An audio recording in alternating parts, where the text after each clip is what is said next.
you'll never forget those moments. You never forget the sound of that steel as they click together. You never forget the way that they smell. They smell old and like rusted out. And so I looked across the courtroom and told her that I loved her and, knew that I was built for this. And there was a part of me that felt, like this is over. This is over. This is a new chapter.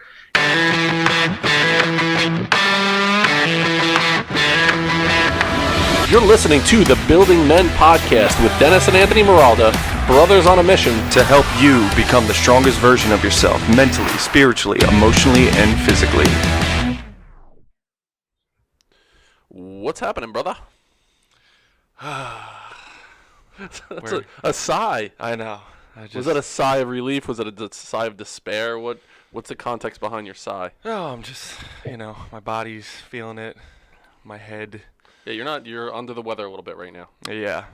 That's why I do have my tea. You do. We were talking with the guests. You do. I didn't even realize you had tea. I just said it off the top of my head, and we're in the works of potentially signing another sponsor, a tea company.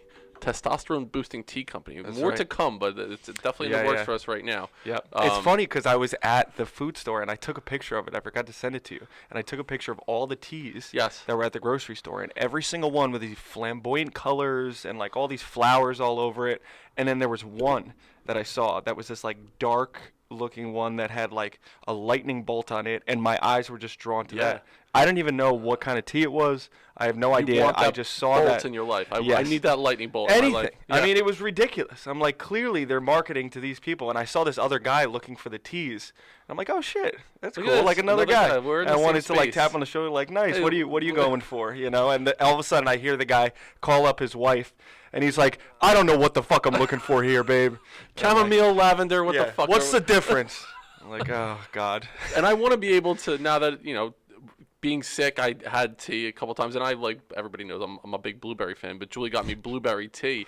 And I drank it like it was my fucking job. Yeah. I drank so much. And I said to you, how much is too much? Like, is it? It's never too much. Never too much. Tea. So with your tea, before we get into the interview, is it just the tea? Do you put honey in it? Do you put sugar? What do you do? I put honey in it yesterday when I had my tea because my throat was feeling a little weird. But normally I don't. And usually you could find teas that are pretty good by themselves. Yeah. Like I had this matcha and rice tea. So it had like a ricey flavor to it. And it was matcha tea, which is just like 7 green teas essentially put into one. It's really good. So it just depends. Depends on how I'm feeling. I always wondered what matcha was. It's literally just, I'm pretty sure it's just green tea. Like it's just like equivalent to 7 packages of green tea is matcha tea. But I think there's more benefits in matcha tea than not there's. Randy Savage's brother. Not the matcha man. The matcha man. So before we get into our guest today, it's a fucking really interesting story. Jamie Gruber connected me with him, and we had a conversation for about an hour on the phone, and I was telling him I wish I was recording this conversation. It's fucking tremendous. It's wild. It's so in line with what we're doing, but just on the other side of the bars, and we'll talk about that in a second. But to set it up, I would say we've all been in this experience thinking.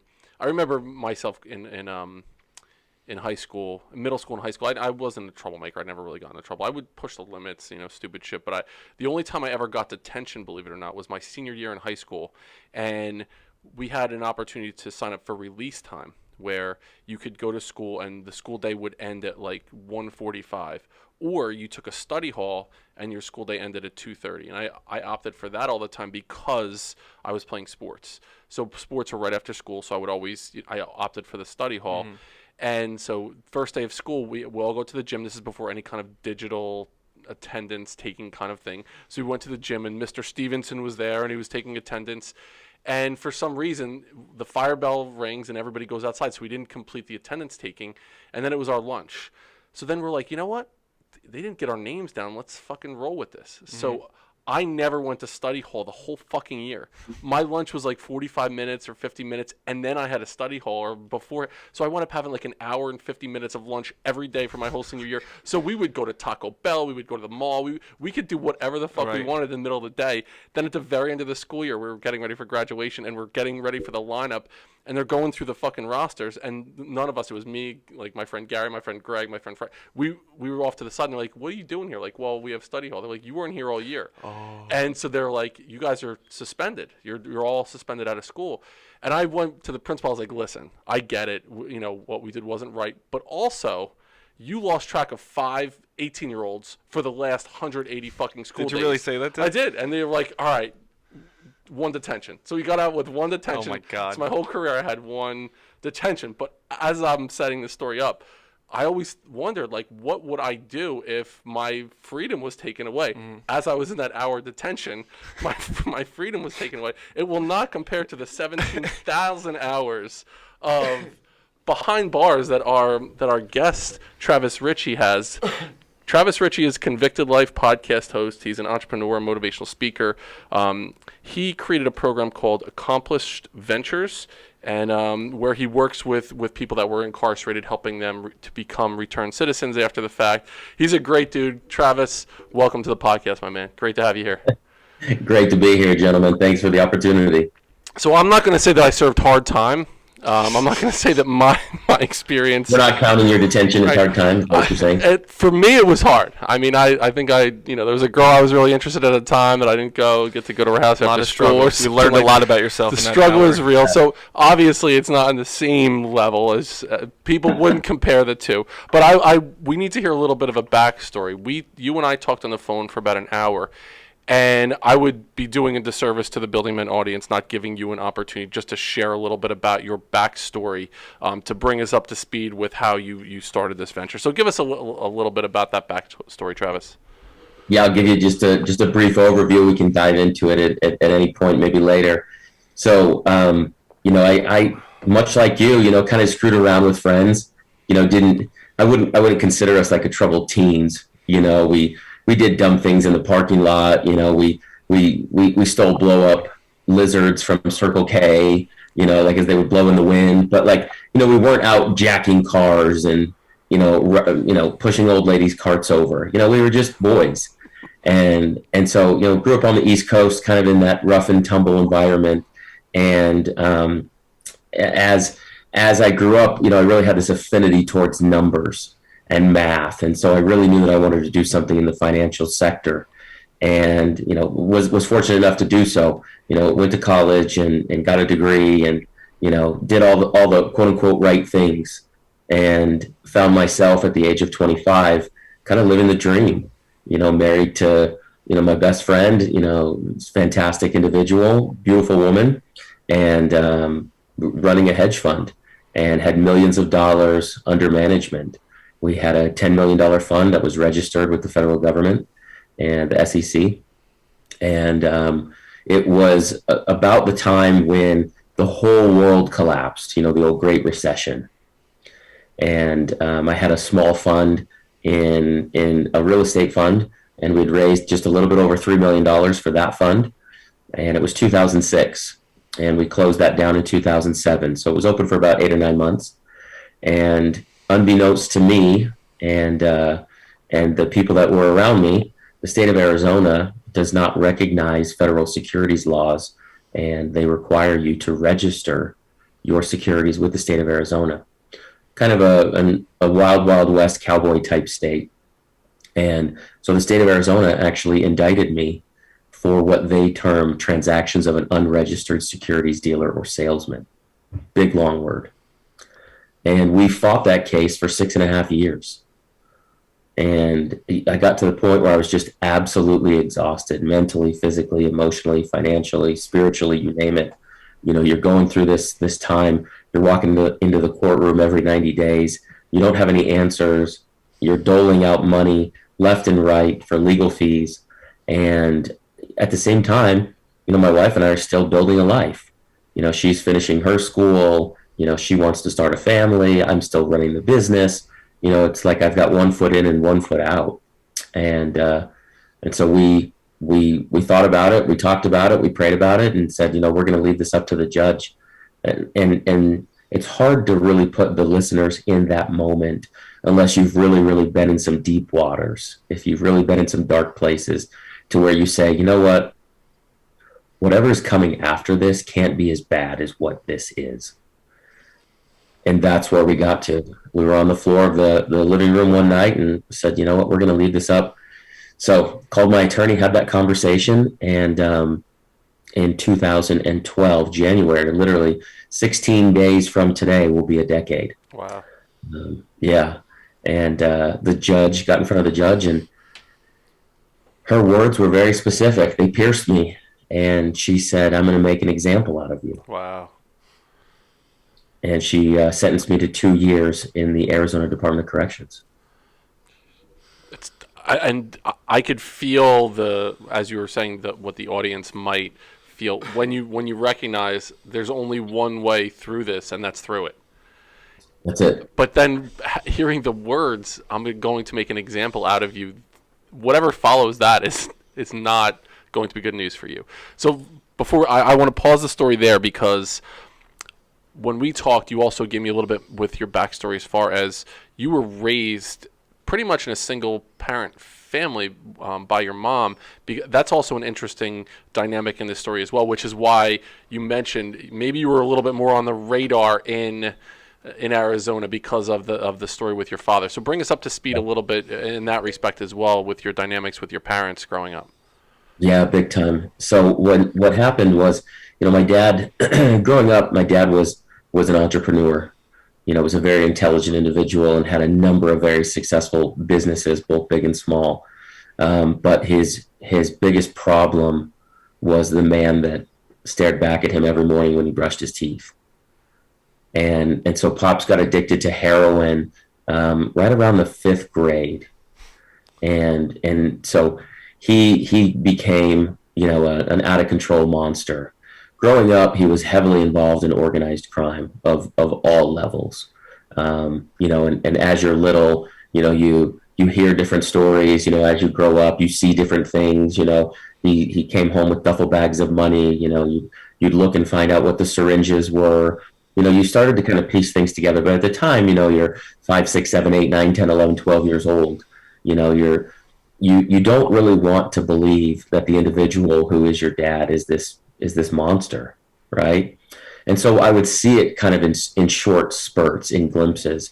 And so, for example, at Pop Warner football games, it was not a Saturday would go by where he wouldn't come out of the bleachers, flip the Rolex off and just start beating another coach to death in the middle of the field.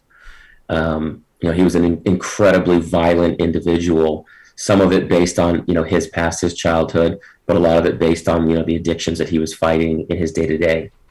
My dad is a very large man, was a bodybuilder and, very, very, very strong. And so it was an interesting dichotomy. I would go to school, and at this time, you guys probably remember it, you had two programs. You had the DARE program, and then you had the GREAT program. I don't know if you guys had that, but back east, we had the GREAT, gang resistance and education, and they'd show these pictures. They'd pull these photos out. You'd have like Officer Friendly up there, and he'd pull this photo out of some like long-haired, no teeth, meth-looking, degenerate. And he'd say, okay, boys and girls, like, this is a drug addict that you need to be aware of. And I'm in the audience like, no, it's not. My dad's got, shaved head. My dad's incredibly in shape. My dad's got no tattoos. My dad's tan. He's got blue. Like, that's not a drug addict. Like, I don't know what you guys are talking about, but like my dad, who moves a lot of drugs around the country, that's not what he looks like. So, it was an interesting upbringing, and it got to the point where the addictions and the crime just became so involved and so heavy that my mom chose to leave. And it was a good choice for her and for us as kids, albeit a very difficult choice after 20 plus years trying to make this individual and this family work. And so my mom took us on the path of spirituality and righteousness, and then my dad just further dove into his negative behaviors. And so my dad was the vice president of the Hells Angels, and as a result got entangled in some very deep and ugly stuff with the federal government, and had a shootout with the Mongols in Laughlin, and was was on the wrong side of that video camera, those video cameras. And so Pops went up the river, and for a very long time, for forever, and that really did not help my case in the state of Arizona, as you could imagine. My dad was on the radar for quite some time, based on his actions, based on the individuals that he hung around with, and when it got to be my turn in front of that judge, over the years that we had fought this, we had heard these different undertones from different judges, different prosecutors that were thrown off the case because of, misdeeds that they did or misconduct they had towards us. And it became so clear to me that this was a vendetta, that this was a personal agenda. And everybody that I spoke to, everybody that I had a conversation with, whether it was legal, a lawyer or a friend, they're like, this just doesn't add up. And in terms of why you're being prosecuted this hard. When you looked at the case in general, there was a couple sexy points. I was very young. I had a lot of money under management. And, my family reputation definitely preceded me. And so when you start to paint those pictures together, as they love to do on, News Channel 10, they don't paint you in the greatest of light. They're not going to say that, this is a young man who did everything the right way and was really had the tiger by the tail and made a misstep. That's not the story that they paint. They paint the story that, you come from an organized crime background, you come from a very, very, very salacious father who, has been all over the news, who's done some very horrible, nasty things. And this is just you following in his footsteps. And before you go too far and too deep, we're going to slap you in the mouth and we're going to let you know that we're still in charge. That's the narrative that they tell. Yeah. And first thing, before I even get into the father figure role, who knew that the Hells Angels had a democratic system of president, vice president, secretary, treasurer, they've got a whole setup, sergeant of arms, all of it. It's wild. That's crazy. Never had any idea that was going on. So, real quick with your father, then, you mentioned you were seeing all of these things, that toxic part, that role of a father figure that was real negative in nature. So where did you develop your sense of masculinity from as you were growing up? Was there a mentor? Was there a coach? Or did you just figure it out by watching TV? How did you develop that sense of self around your masculinity? Golly, so many areas. So growing up, my dad had a lot of really interesting one-liners that didn't make sense to you. I tell some funny stories. Like, we'd be driving to school, and I'm 9 years old, right? I'm little. He'd be driving to school, and he'd say, "Hey, just so you know, don't ever threaten anybody." What are you talking about, right? I'm in the front seat. They used to let kids ride in the front seat, back in the 80s, right? And I'm in the front seat, and I'd be like, "What is this guy talking about?" And he'd say, "Just so you know, if you threaten somebody and you don't follow through, then you've become a coward. And if you threaten somebody and they get a jump on you, then you're behind the 8 ball. So if you have an issue with somebody, you walk up and you sock them in the fucking mouth. You don't threaten anybody. You don't tell anybody that you're coming, but you come with a vengeance." I'm like, all right, I'm going to grab my sack lunch. We're out of here. Yeah. And so there was a lot of his stories that now that fast forward, that I'm a father, that I look back and I'm like, okay, there was definitely some validity here. There was definitely some truth here, especially in today's world. I have a 10-year-old boy now with bullying. And I tell him that all the time. Hey, you see this kid right here? You see this kid that's talk, yap, yap, yap, talk. It's usually like the fat kid. Like, that kid's just insecure. That kid is just very unsure of himself. So he's never the one that you're going to have to worry about on the football field or the lacrosse field, or he's never going to be the one that attacks you. He's going to say some really mean and nasty things, but he's never going to come at you physically. And so, like, that's where I would start to pick up, like, okay, so this is what my dad actually should have said, but in like a lot of his stupors and his anger, he would just, rattle off some crazy shit. So a portion of my masculinity came from there. My dad was very, very conscious that we were hunters, we were gatherers, we ate what we killed. And, we weren't reliant upon anybody to put food on our table. And so he was very masculine in that capacity. From a spiritual perspective, I had and still to this day, I had and I have a role model. His name's Quade Nelson. And from a spiritual perspective, he's been in my life, in my family's life, since we were born. Still married to the same woman to this day, 30 years later, raised two beautiful children and grandchildren. And he's really been that even-keeled individual that I can go to from a father figure perspective and get a different perspective in life than I got from my dad. When your name is Quade Nelson, you have no other choice but to be that father figure role. I mean, that's the name I would give to the character in the movie. I'm going to go to for advice. His name is Quade Nelson. That sounds like an Arnold Schwarzenegger character in one of. Well, and to give you a little background, you're absolutely right. Quade's probably 6'4", 260 pounds, and he wears cowboy boots. So yeah, you're absolutely right. And he drives an earth mover, at the gold mine. That's the guy. Yep. And so he's been, kind of my spiritual, guidance on that point, because I didn't have anything in terms of a father figure that I could point to and say, hey, this is a good idea, that I should emulate. But what I did know was that if I had enough time, that I could figure anything out.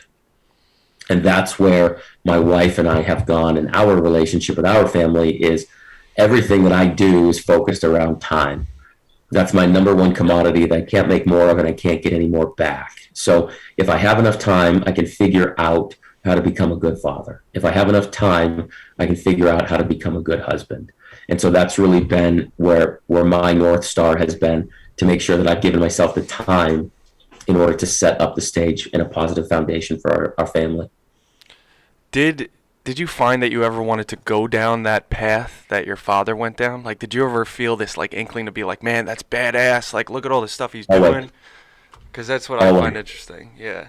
Always. Yeah. Yeah. It's confusing. And I say this, I speak to a lot of youth groups, and I say this to them all the time. It's a very confusing state, when you're 10, 11, 12 years old, when this monster who's living with you want to make sure that he doesn't come back into your house. Like, you're scared to death of him, right? You're so nervous. You're so worried that he's going to come back, but at the same time, he's your dad. And it's just the weirdest dichotomy to try to figure out. And so, yeah, to your question, absolutely. Because growing up, I didn't have any problems as long as he was around, because he was psychotic. He would do things that would ensure that the family was safe. Legal, illegal, right, wrong, didn't matter. And he was notorious for it. And so, yeah, I all the time, I can remember many, many, many times, I would be 15, 16 years old, 17 years old, 18 years old, driving him and his friends around, with duffel bags full of guns and ammunition and money, going from one place to another, because I was the clean kid. I never did drugs because of what I saw. I knew that I would keep my nose out of trouble because I didn't want to go down that path. But at the same time, I wanted to be close to it. There was something, regardless of how, spiritual or religious or whatever it might be, there's something that we all have, whether it's an HBO documentary or a Showtime series. There's something that's very interesting and intriguing about being a neighborhood gangster. Before we get into picking the story back up again, I want to just comment on the sitting in the front seat when you were 9 years old. It just brought me back to, it was the wild, wild west in cars. I remember laying in the back of, we had a station wagon, sit in the back of a station wagon, or even in a pickup truck. You could be in the back of a pickup truck. Our old man had a work van, and I remember we'd go out for batting practice for the baseball team, and he'd have 8 kids sitting on paint cans or drop cloths in the back of a van, and he'd take a turn, and we'd fucking fly all over the place, hitting to the wall. Concussions left and right. It was just like that's what we did. You just you sat on the paint bucket or the drop cloths, and let's go, strap it in and strap it up. So true. So now we're back in. So now this judge basically says, "I'm going to make an example out of you." You said you had this feeling of, oh shit, this is fucking real right now. Oh, What was the initial sentence that you got from the judge? 2 years. She said, I remand you to 2 years in the Department of Corrections. And was that, did you serve the full 2 years? I did not. No, no. I got very lucky. So Arizona had still has an 85% good time. So if you get 2 years, you only do 85%, which is like what, 18 months, or 21 months. Sorry. And then I think I got 90 days because of some good time drug counseling, whatever it might have been. So I ended up doing about 18 months. Good time. Yeah, I'm sure that's the best way to talk about your time in prison, right? Oh man, it was such a circus. So now I'm interested in the relationship dynamic with your wife. Now you've gone through this experience together. Now you have children, and there's or one on the way, or however the case may be. And there's got to be this conversation that you're having with your wife now about, okay, like what's going on at home, what's next for us, how are we going to handle this situation? So bring us a little bit into that relationship dynamic between you and your wife. Yeah. To rewind a little bit, the day that we pulled up, the day that I got sentenced, we parked our car outside and I put money in the meter. Like it was not in our game plan to do anything except for walk back out of the court building that we've done for the last 6.5 years. And so we didn't plan, we didn't talk about it. We didn't even think of the idea, of like her having to move out of our house, or her having to take over the bills, or her having to get my password for banking. None of it. We didn't talk about any of it. And so when she gave me that sentence, when the judge gave me that sentence, it was I literally blacked out. And as I came to, it was the first time in my life they were putting the handcuffs on my wrists. And one of the reasons that I was like, what in the world? My left handcuff was cutting into my skin. It was so tight. And you'll never forget those moments. You never forget the sound of that steel as they click together. You never forget the way that they smell. They smell old and like rusted out. And so I looked across the courtroom and told her that I loved her, and, knew that I was built for this. And there was a part of me that felt, like this is over. This is over. This is a new chapter. And it was literally a millisecond long. I didn't wallow in there. I didn't wait in there. It didn't feel great. I don't want to set that BS up. But there was a moment where I was like, okay, this is a new chapter. And so having that dialogue with my wife, it was intense. What I started to do, when you go into intake, when you go from jail to prison, when they take your photos and, your blood and all that stuff, you have a period of about 21 days, plus or minus a month, where you're just sitting in holding. And you there's no telephones because they're afraid that you're going to tell your loved ones where you're getting transferred to, and there's no windows. It's like a really bad Vegas nightclub. And I have access to a number 2 pencil and 5 sheets of paper a day. And so I start writing to Melissa because I can get stamps. So I start writing to Melissa, and I start telling her about, everything's okay and this is what's going on and here's kind of the scene, and and I initially started writing for her, to let her know that I was okay. But what I quickly realized was that writing became therapeutic and cathartic for me. And so we actually took that exact relationship and wrote hundreds and hundreds and hundreds of letters back and forth to one another. And I took it as an opportunity for us to deep dive into our relationship. I wanted her sometimes, especially in today's world, right? I now call them text message tough guys or keyboard warriors. Everybody feels a little bit more comfortable behind the screen. And so I took that as an opportunity, my wife and I did, to say, okay, like, let's talk about everything. What's our fears? What's our weaknesses? What's our strengths? What's our goals? What's our dreams? And so when we started to communicate on paper, our relationship had been so healthy during that time that I was incarcerated. I can't even put it into words. And as we started to write back and forth to one another, and then I got transferred to a prison yard where she could come and visit, she made those visits every weekend, every Saturday and every Sunday, drove hours one way. And our visits became optimistic. We would talk about the things that we were going to do. This wasn't a death sentence. This wasn't a life sentence. And so her and I would have these conversations where I would say, I am so grateful that this time, this 2 years, that we can set aside and we can learn more about one another, that we can dig deep and understand what we want. Because I don't want to be 80 years old, 70 years old, 60 years old, living with that 6-letter word that most people call regret. We know friends and family members that don't want to be married. I don't ever want to be in that position, because to me, that's a death sentence. And we created this beautiful, 2 years, both on pen and paper and in person, where we would literally architect the life that we were going to live as soon as I was out. What a different way to take that situation. I mean, I would say that's got to be definitely in the minority, right? There's got to be less than 1% of the people that would find themselves in your situation that took that challenging spot and made something beautiful out of it. Looked at not only the glass is half full, but also let's look at the glass itself. Let's really inspect what's going on here with us, become the best us that we can become for each other then as well, and for our family moving forward.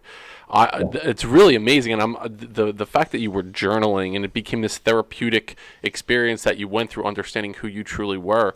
I would challenge people out there just to start writing their shit down. Too often we keep stuff bottled up in our heads and we don't ever get an opportunity to get it out on paper and then read our thoughts and share that with another human being.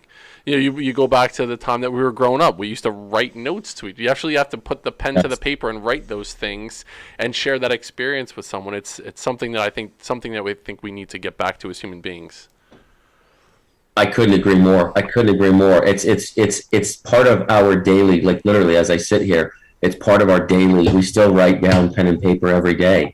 And now we do it with our little ones. We just did our 2022 family goals, and we put those, they're of course digital because our kids are way more advanced technologically than we are. But, still to this very day, every morning I start out, journaling in some sort of, what I call spirituality.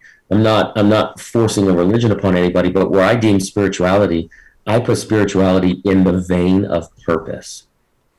And so what I often find, and I'm sure you guys do as well, is so many guys that I know wake up at the age of 40 with what should be a good life, right? They're still with their wife.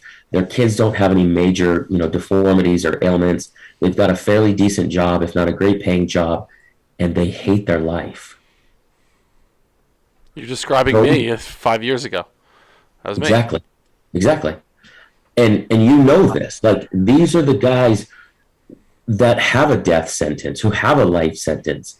When you start to realize, and I really deep dive into the word change oftentimes. So many times in our world, we're told, hey, don't change, don't change, don't change, don't change. You don't want to wake up one day and your spouse says you've changed, your friends say you've changed, your family says you've changed. But then you wake up at the age of 40 and you go, I have changed and I'm miserable. And I don't think that we deep dive enough into ourselves and into our souls and really rewire our belief systems from 20 to 25 to 30, and so on. I believe that with the word change, when we grow up, we get the old adage, tigers and leopards and stripes and spots, right? Oh, a tiger can't change it and a leopard can't change, and a zebra can't change. Well, the good news is, everybody listening, is we're not damn jungle animals. You can be better. You can rise above any of your biography, if you will. But what I will submit to you is this, and I say this with the most intention and the most powerful feeling that I can get across to everybody listening. You will never rise above the opinion that you formed of yourself. I love that. The strongest force in the human personality is the need to remain consistent with how you define yourself. We know this to be a fact. And so if you wake up at the age of 40 and you've defined yourself as X, this is your fault. But the good news is, how you got there was just through a series of habits. So we can rewire those habits, and we can get you to where you deserve to be.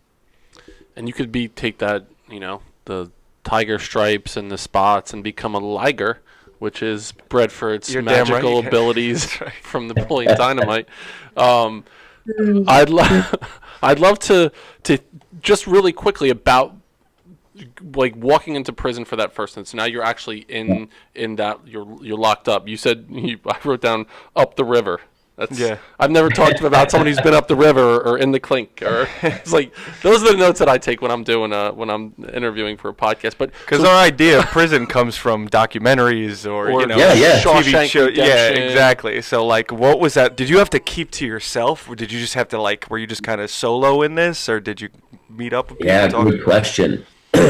So you're driving. You're on a bus. You're on this rattle trap bus. You're driving across the desert because never has a federal or a state government put a prison in a decent town. And so you're driving to the middle of nowhere. Our particular prison was literally so close to the Mexico border. At nighttime, when the sun would go down, we could see the Mexico flag. Okay? I would say 80% of our corrections officers walked over the border every day, took their US dollars and their W-2s, and then cruised back over to live in Mexico. So when you're driving, you're on this bus, there's 50 of you, you're shackled head to toe, and literally like you're and so you're shackled and you pull up and it's just this big long drive, and it's just concrete tower after razor wire after concrete tower after razor wire, and then the bus finally stops. And you pull up to the front, and there's so much razor wire and chain link that you can't actually see everything inside. You can see the oranges and you can see the people moving, but there's so much razor wire and chain link and areas and sally ports and between you and the yard that you can't actually see through. And you get off the bus and you're shackled up and you're taking your steps down the bus and you're taking your steps onto the yard, and they give you a bedroll and they give you a pillow and they give you a cell assignment, and there you are. And I had a gentleman walk over to me. Prison is obviously very racially motivated, and so I had a white guy walk over to me, and obviously between my hair and my blue eyes, he said, "All right, so you're with us." And he said, "Where are you going?" And I showed him my slip, and he said, "All right, I'll show you where it's at." And he showed me to my cell, and there you are, sitting on your bunk in prison, just like that. And I didn't want to be in that room. I didn't want to be in that cell. And so I wanted to go outside. And on this particular day, the workout yard, the rec yard was open. And so I walked outside to the workout yard, and, I had sunglasses on, and I just stood in the workout yard on this concrete slab. And I just wanted the sun to let me know that I was alive. Those were my very first moments in prison. And I knew really quickly, I had a feeling very quickly that I needed to have some friends. And the biggest guy on the yard that I could find, he was doing laps. He was shirtless. He had to weigh 280 pounds, just solid. And another white guy, he had a Walkman on. And so I just started mirroring his activities. And about a week into it, him and I had a conversation. And he told me his story. He was a family man as well, and ran a couple small businesses. And the reason that he was in, he purchased steroids from China and shipped them to a UPS store. And they got him for drug trafficking. Wow. And so, family man, married, kids, the whole nine, and big dude. And so him and I started, he was my partner from that point forward. And we actually still text message to this day. He's out and thriving and doing well. And so that was my workout routine. That was the guy that I was paired up with. And just because I was a little bit intelligent, I figured, the biggest dude on the yard may or may probably most likely going to be the guy I should saddle up with. I will tell you, because everybody loves a good prison story, I will tell you a good prison story. About halfway into my sentence, this guy lands on the yard, this black guy, he lands on the yard, and he is as big, if not bigger, than my workout partner, Lauren. He's huge. And this guy is doing pull-ups, in sets of 50. And big monster. And so he's on the yard for a couple of weeks, and he does some things that are not right. So he takes some people's food because of who he thinks he is or what yard he came from. He says some things to some certain people. And when it really got crazy was he took another individual's workout shoes. And we're on the yard walking, and I have never heard the scream so loud in my life. And there's this guy, he probably weighs 170 pounds soaking wet, and he has 2 socks wrapped around both of his hands, and he has master locks, like from that we used in high school, like Saved by the Bell style, 15, 24, 36. Oh. He has 2 master locks, and they're wrapped around both of his middle fingers, and they're wrapped in socks. And he is splitting this guy open, this big dude that was doing the 50 pull-ups. He is splitting him open left, right, and center, because this is the guy whose shoes that he took. Beats him literally to the point, the guards come out, guns come out, rubber bullets get fired, everybody's on the ground. And it literally, and I say this all the time with no joke when I say it, but like the smallest little psychopath in prison is some of the most dangerous individuals. They call them missiles, or they call them heat seekers, they call them enforcers, but these guys were relentless.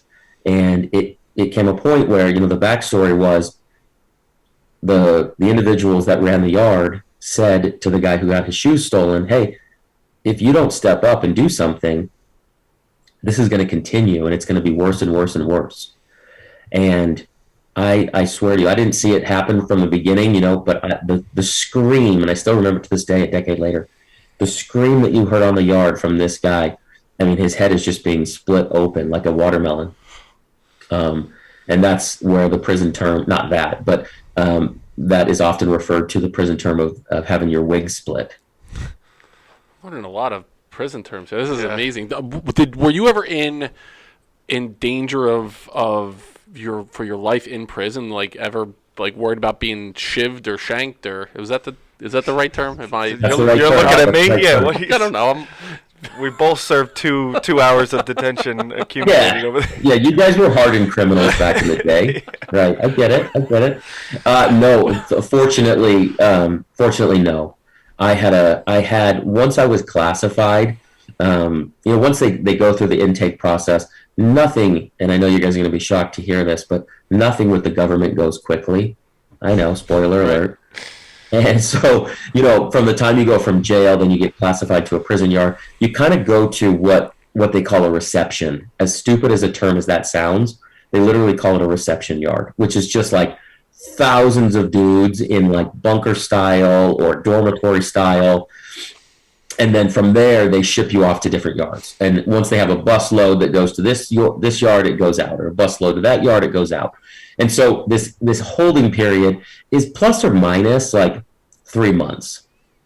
Okay. And then once I got classified, which is what that means, once I got classified and they were like, oh, first time, nonviolent, has an education, they sent me to the minimum yard. And on that minimum yard is really where Accomplished Ventures was born. Because on that minimum yard, everybody had to have a job. And it was considered a working yard. So in most of these small towns across America where the prisons are the industry, a lot of the inmates will do a lot of the dirty work. They could work in the fields, they could work in the factories, they could work in a myriad of places. And so at our particular location, we had about 50 different jobs in the community. So we actually worked for the Parks and Rec. We worked for the city, and where we would go around and landscape the parks or the yards or the pools. We worked for the fire department. We worked for the sheriff department. We had all of these jobs, right? There was a garden, and because of my degree and because of where I kind of put myself in on the yard from a teaching or a tutor perspective, when people find out about my crime, because you find out about everybody's crime, when people found out about your crime, they started, hey, Wall Street, I got a question for you. My mom's starting this, or how do I invest in that? So it kind of became this like financially related conversations on the yard. And once I got classified, there was a tutor position that was available out at the community college. So there was this the Small Business Development Center. It's an SBDC. It's a nonprofit. They're nationwide, and they are usually in cohorts with smaller community colleges. And so the 4 yards that made up my city, my prison city, would meet at this community college. And now keep in mind, we're not, running around and frolicking with the boys and girls. We have our own Sallyport section. We have our own, trailers that we're going into, as inmates. Nonetheless, we're still part of that community college. So I get out there, and so rewind, because of my degree, and so this tutor position becomes available, and they say, hey, we want you to go and teach out at the college. And I say, yeah, cool, let's do it. And so when I got out there that day, that week, they were putting together like business plans for ideas for small businesses. And I didn't have a job at this point other than to tutor, and there was really no direction. And so I kind of went, person by person and said, what are you doing? What are you doing? What are you doing? What are you doing? And I would give them ideas. Hey, have you thought about this? Have you thought about that? And naturally, I became kind of the go-to guy. And the gentleman at the Small Business Development Center said, hey, why don't you teach a Business 101 course? Great, let's do it. And so we started to put together courses in curriculum. And I would literally just write all day long for these guys, all day long, because they didn't have access to Google or the internet. And so when guys would come to me, they'd be like, hey, all right, Travis, I'm going to be out in 30 days. How do I set up a business? And I'd be like, okay, you need to go to the Secretary of State website. What city are you, what state are you going to? Okay, so it's going to be sos.ca.gov. You're going to need to pull up articles of incorporation. You need to file those. Don't worry about this, and don't worry about expediting them. Just make sure that this is what a registered agent means. And okay, so once that's done, and I'm writing all this down for these guys. All right, now once you have those registered, now that's with the state. Now you're going to need an EIN number. That's an employer identification number.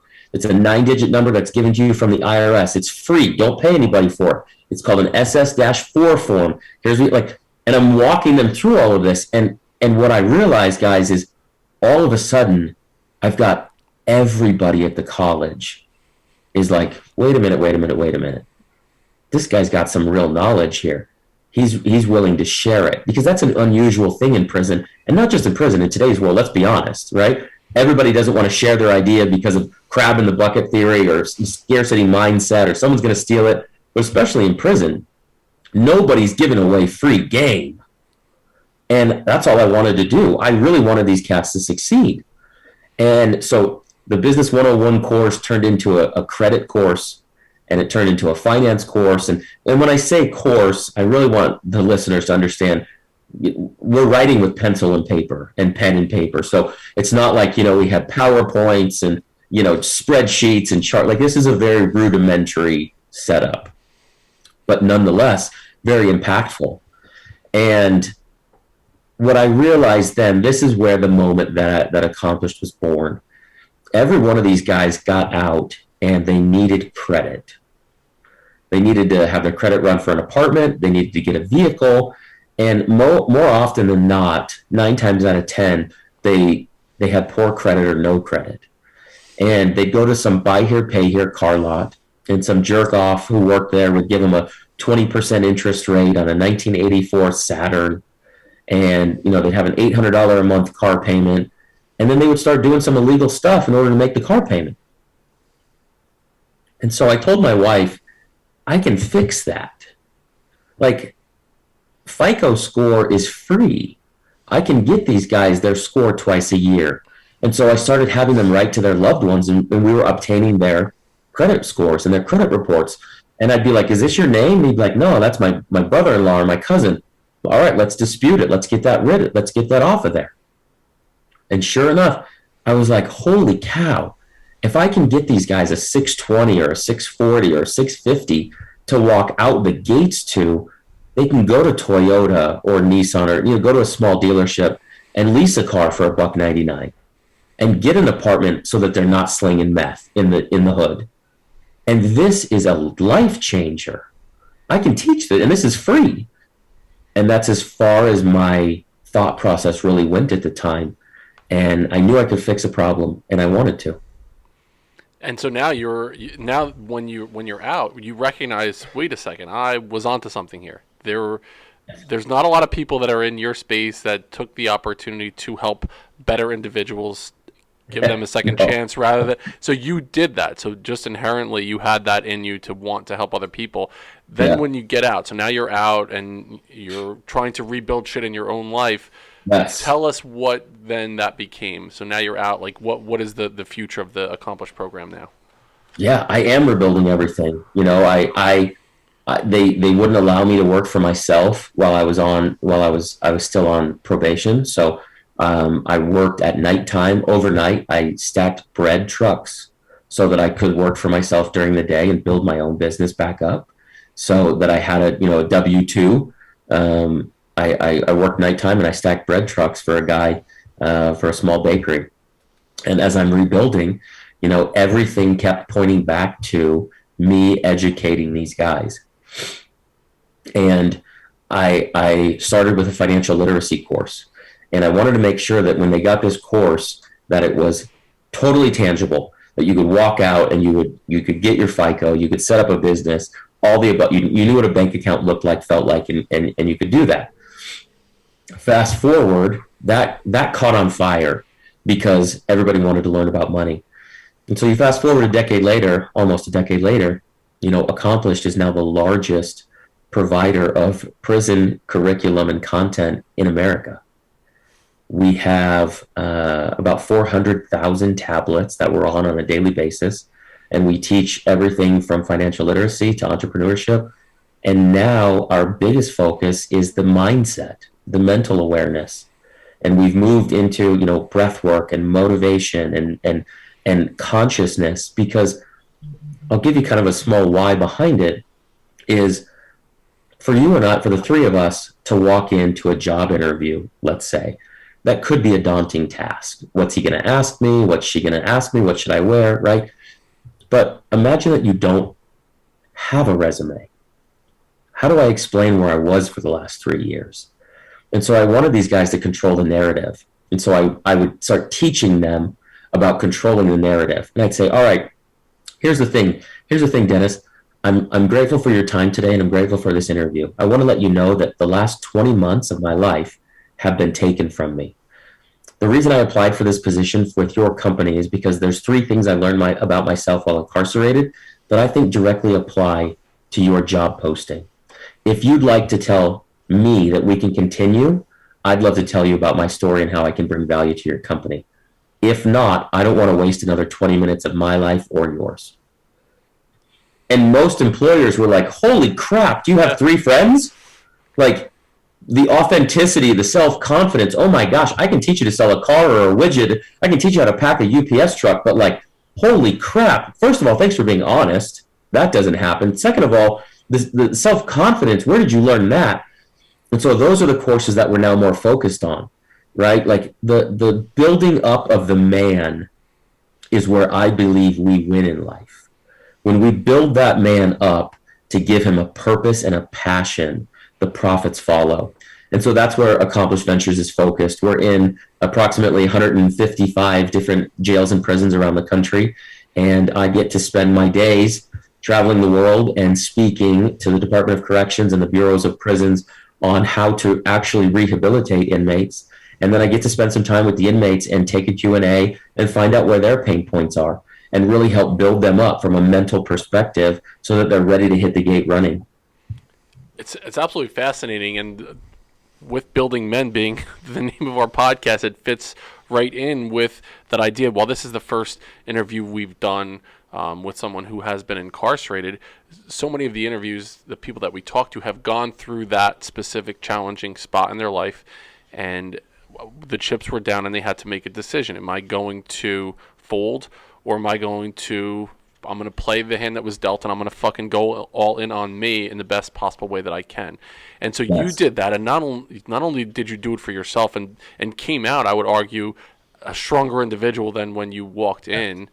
You took that, and now you're helping so many other people do the same thing. It's absolutely remarkable. I just wanted to just pay my gratitude towards you in doing that. It's such a needed thing, and it's also taking away from the idea of that the process being so punitive in nature, where there's a scarlet letter saying you made a mistake, whatever it was in your life, whether it's your fault or it's not your fault, or whatever the situation was, and you are learning from it and becoming better and getting that second chance. So it becomes a true opportunity for growth, for this moving forward into the future, not that we're it's punishment, and then you're gonna be out, and then it's gonna be that self-fulfilling thing again. You're gonna be back in again and again and again. So it's phenomenal that you went in this direction. I absolutely give you all the credit in the world. It's amazing.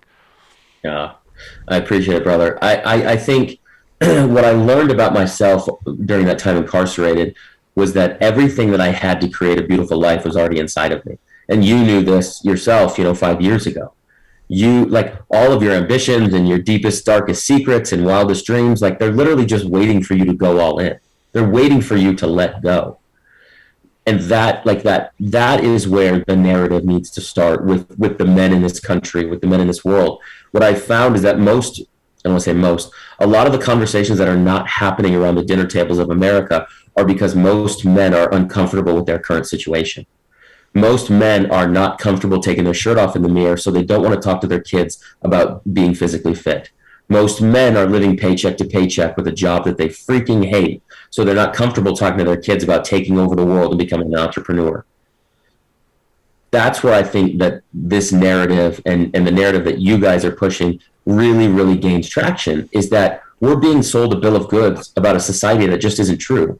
We all have the opportunity to improve. And I would submit that it's actually our obligation as men, as masculine men, to get better, to become better, to build something. And those are the visions and the narratives that we should be passing down to future generations. While you mentioned the tablets, the 400,000 tablets in different prison areas around the country, the curriculum that you have helping people become entrepreneurs, what do you see as the future for the Accomplished program over the next five or so years? What are the next steps as you move forward in that direction?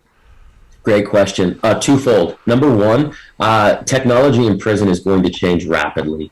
I believe that you will not go to prison in the next 5 years in America without a tablet. And let me tell you why. They're going to save a ton of money with the use of technology. If one individual can pull up a FaceTime and be able to talk to their family or their relatives or their loved ones, I no longer need to move that individual to the phone. I now don't need to employ a guard to move that individual to visitation. If I can FaceTime on my tablet into education and into school, I now no longer need an education instructor on the yard. I save that salary. So technology is going to change the prison system greatly.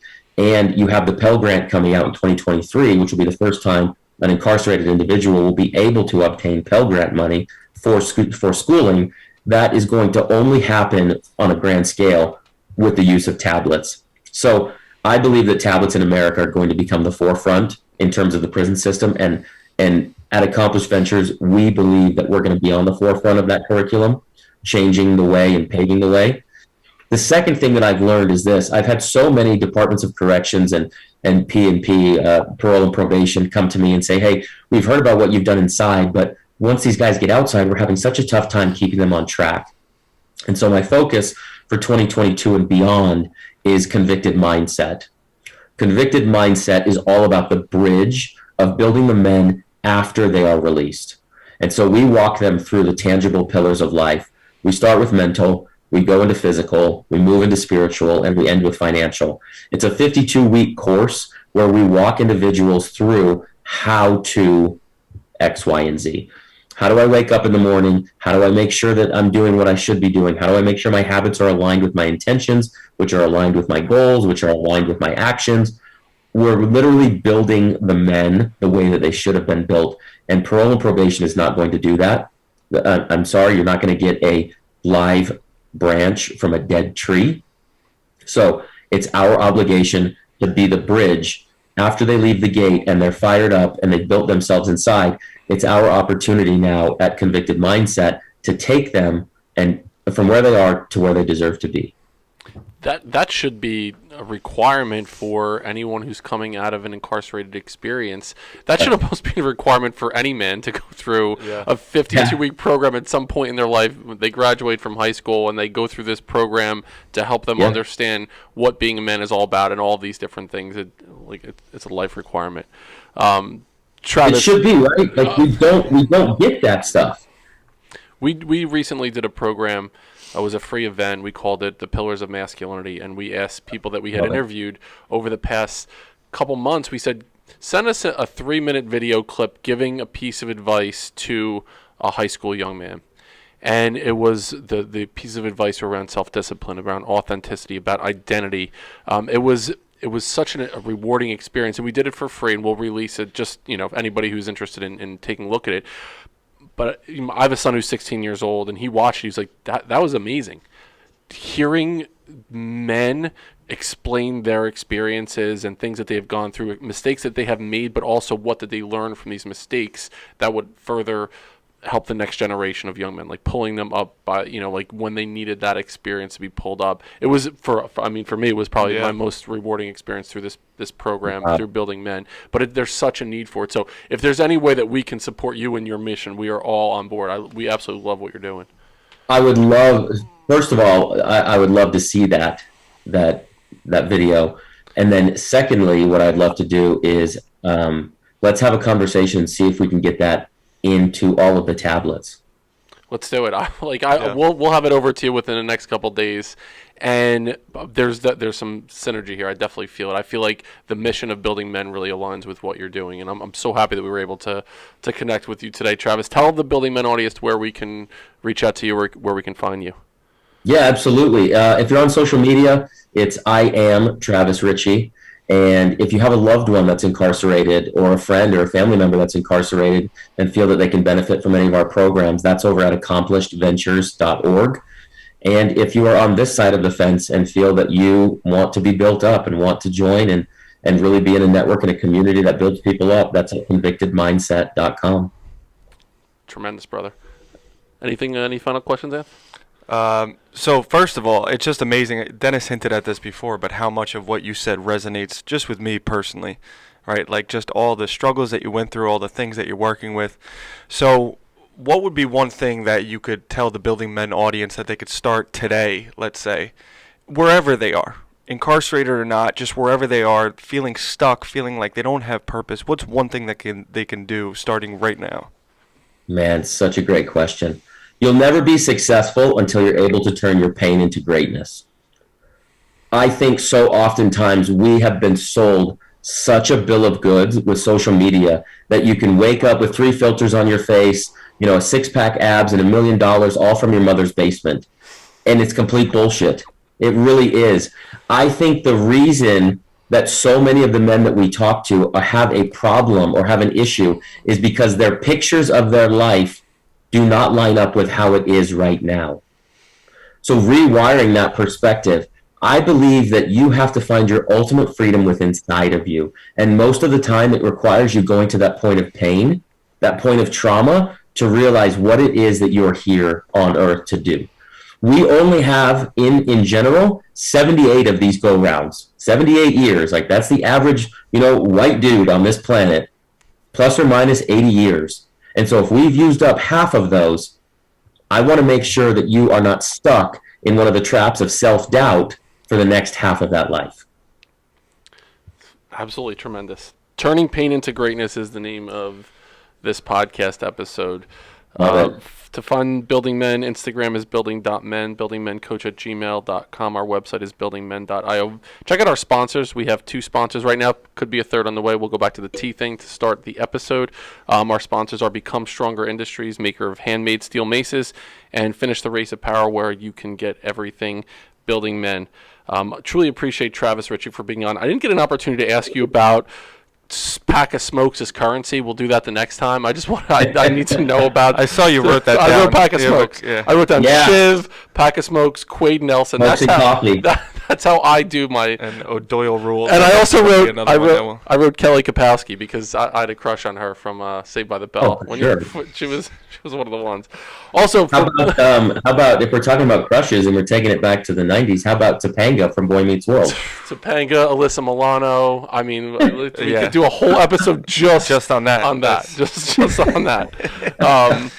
And our final thing is, if you're interested in a 4-day, 3-night experience, me, Anthony, Austin, Linney, and Chase Tollison will be holding the Hero's Journey Men's Retreat April 28th through May 1st in Lake Tahoe, California. It's a truly holistic experience, helping us find community, find brotherhood, and go through a badass, 4-day, 3-night experience. So check that out.